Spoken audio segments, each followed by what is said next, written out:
네, 이틀 전이죠. 네, 지난 27일에 디딤돌 대출 판매 중단이라는 보도가 나오면서 많은 분들이 관련 내용에 대해 문의하시고 걱정하셔서 이번 영상 준비해 봤는데요. 기사 내용을 하나하나씩 살펴보면서 우리는 어떻게 대응해 나가면 되는지 말씀드려 보겠습니다.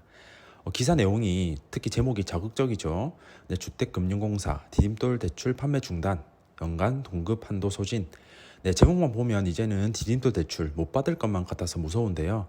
그럼 팩트는 무엇인지 기사 내용을 처음부터 쭉 읽어보겠습니다.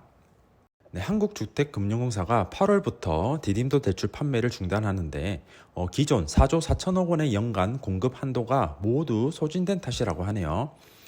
그리고 주금공 관계자는 올해 디딤돌 대출의 공급 계획을 다 채워서 올해 말까지 한시적으로 디딤돌 대출의 판매 창구를 주택도시기금으로 일원화하기로 했다라고 하네요. 자, 여기까지만 읽어도 모든 답이 나와 있네요. 네, 한 줄로 정리하면 디딤돌 대출의 경우 한국주택금융공사는 기존 예산 4조 4천억 원을 다 사용했기 때문에 이제는 주택도시기금을 통해서만 디딤돌 대출을 판매한다라고 할 수 있겠네요. 즉 8월 1일부터 연말까지 디딤돌 대출을 이용하실 분은 한국주택금융공사 대신에 주택도시기금을 통해서 대출을 받으시거나 아니면 디딤돌 대출을 취급하는 수탁은행을 이용하시면 됩니다. 디딤돌 대출 받으실 분은 아무 문제 없으니까 걱정하지 않으셔도 된다는 거죠.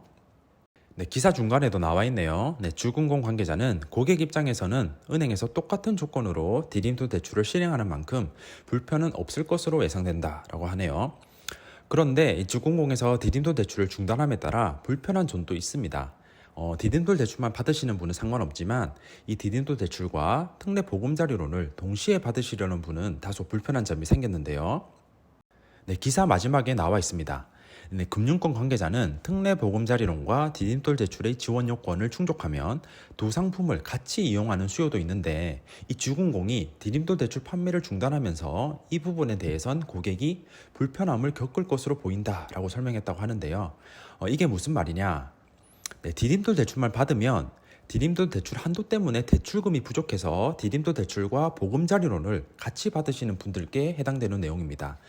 디딤돌 대출과 보금자리론을 같이 받을 때 가장 흔하게 쓰는 방법이 주택금융공사를 통해서 동시에 실행하는 거였는데요. 주택금융공사 한 곳만 통하면 되기 때문에 쉽게 두 가지 대출을 실행할 수 있었죠. 그런데 이 주금공에서 디딤돌 대출을 취급하지 않는다고 하니까 두 대출을 모두 이용하실 분들은 디딤돌 대출과 보금자리론을 따로 신청해야 되는 불편함을 겪게 됐다는 거죠. 자, 그럼 8월 1일 이후에 디딤돌 대출과 보금자리론을 동시에 이용하실 분들은 어떻게 해야 될까요? 네, 여러 가지 방법이 있는데요. 네, 첫 번째로 온라인을 통해 신청하고 싶으신 분들을 위한 방법인데요. 디딤돌 대출은 주택도시기금에서 운영하는 기금이 든든해서 보금자리론은 기존 방식대로 한국주택금융공사에서 신청하는 겁니다. 네, 둘 다 인터넷으로 신청할 수 있어서 온라인에 익숙하신 분께는 그나마 편한 방법이긴 하지만 지급 기간이 두 곳이다 보니까 두 곳의 심사 결과를 기다려야 되고 상담을 받고 싶어도 따로따로 상담을 받아야 되니까 다소 불편한 점이 있긴 있습니다. 네, 그럼 두 번째 방법은 뭘까요? 네, 온라인, 오프라인을 둘 다 이용하는 방법인데요. 네, 디딤돌 대출은 디딤돌 대출을 취급하는 수탁은행인 하나, 국민, 기업, 농협, 신한, 우리은행 등에서 신청하고 보금자리론은 한국주택금융공사에서 신청하는 거죠. 그런데 해당 방법은 가장 비추천하는 방법입니다. 왜인지는 말씀 안 드려도 아시겠죠? 네, 인터넷으로 신청이 끝나는 것이 아니라 은행도 방문해야 되니까 첫 번째 방법보다 더 귀찮은 방법이죠. 네, 그럼 한 군데에서 한 번에 진행하는 방법은 없을까요? 네, 당연히 있겠죠. 제가 추천드리는 마지막 세 번째 방법인데요. 바로 은행에서 디딤돌과 보금자리론을 동시에 신청하는 겁니다. 네, 해당 방법을 이해하시려면 보금자리론 종류에 대해 알고 계시면 좋은데요. 네, 보금자리론은 아래와 같이 크게 세 가지 종류가 있습니다. 유보금자리론, 아낌이 보금자리론, T보금자리론인데요. 유보금자리론은 한국주택금융공사 통해서 진행하는 상품이고요. 아낌이 보금자리론은 유보금자리론과 동일하게 한국주택금융공사 통해서 진행하지만 대출거래 약정 및 근저당권 설정 등기를 전자적으로 처리하는 상품입니다. 유보금자리론 대비해서 대출금리가 0.1% 낮고요. 약정과 근저당권 설정 등기를 전자적으로 처리하기 때문에 유보금자리론 대비해서 절차가 훨씬 간편한 장점을 가지고 있습니다. 그리고 마지막 T보금자리론은 은행에 직접 방문해서 신청할 수 있는 상품을 말하는데요. 직접 은행을 방문해야 돼서 불편하긴 하지만 앞금이 보금자리론과 동일하게 0.1% 금리 혜택을 받을 수 있습니다. 자, 이렇게 보금자리론 종류 3가지를 살펴봤는데요. 네, 어떤 방법을 추천드릴지 예상되시죠? 네, 맞습니다. 바로 은행에서 디딤돌 대출과 T 보금자리론을 동시에 신청하는 거죠. 네, 은행을 방문해야 된다는 불편함은 있지만 한 군데에서 진행하기 때문에 절차상 발생할 수 있는 불편함을 많이 줄일 수 있겠죠.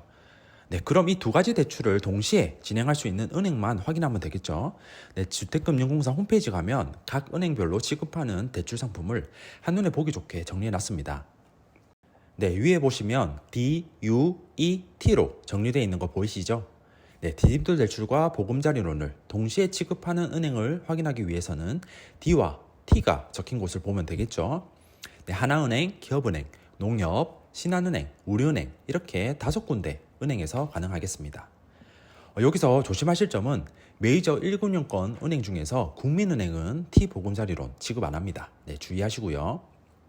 자, 지금까지 주금공 디딤돌 대출 중단 기사를 통해서 팩트 체크를 하고 우리는 어떻게 대응하면 될지 말씀드렸는데요. 확실히 시중은행 대출금리가 많이 오르긴 올랐나 봅니다. 이렇게 디딤돌 대출 예산이 상반기에 다 소진이 돼버리고요. 아무튼 주금공 통해서 신청만 못할 뿐이지 디딤돌은 여전히 이용 가능하니까 디딤돌 대출 준비 중이신 분들은 걱정하실 필요 없고요.